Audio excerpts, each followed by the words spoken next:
because my father, he actually committed suicide when I was 8 years old. So He was in the military. I don't know the actual story or like the whys to what he did that or why he did that, but that started my whole origin story in terms of how I became an artist because the early songs that I made as a 9-year-old, 10-year-old were like songs of expressing my pain about the loss of my father and like being able to put my pain into my music, into my art was solace for me. It literally saved my life.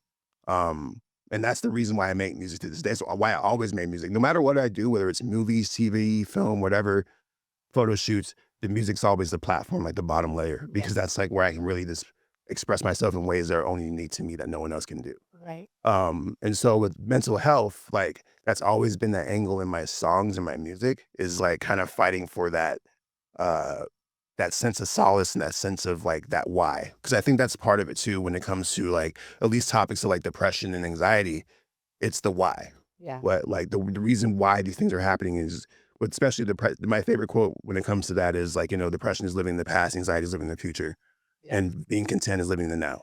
And I talked about earlier, being contentment is like enjoying the present, counting your blessings, understanding how beautiful life is, understanding that we literally just live by the moment. Yeah. And whatever happened in the past is the past, and whatever is the future. You can't dictate the future. You can't control it.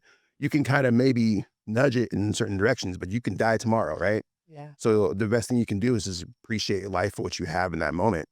And my life is awesome. So I love it. yeah, 2 things. Before I asked about mental health, in my mind, something was telling me to ask you about your father.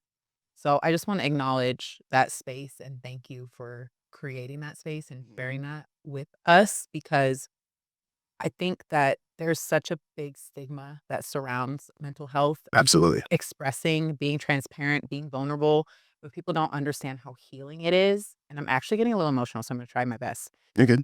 Imma come back to that, but before that, I would love and really encourage you to change the word content for gratitude.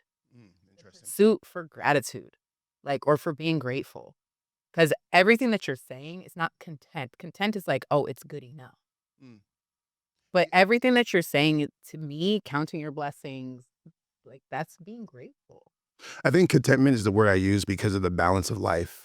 Um, because to be honest, I've been through a lot, just throughout my life in general. But like, there's some pretty messed up shit that's happened in my life before, Yeah. that's like gotten me to the point where I have to process that and accept that as a part of me, Yeah. and not like push that down or hide it in the shadows of my mind.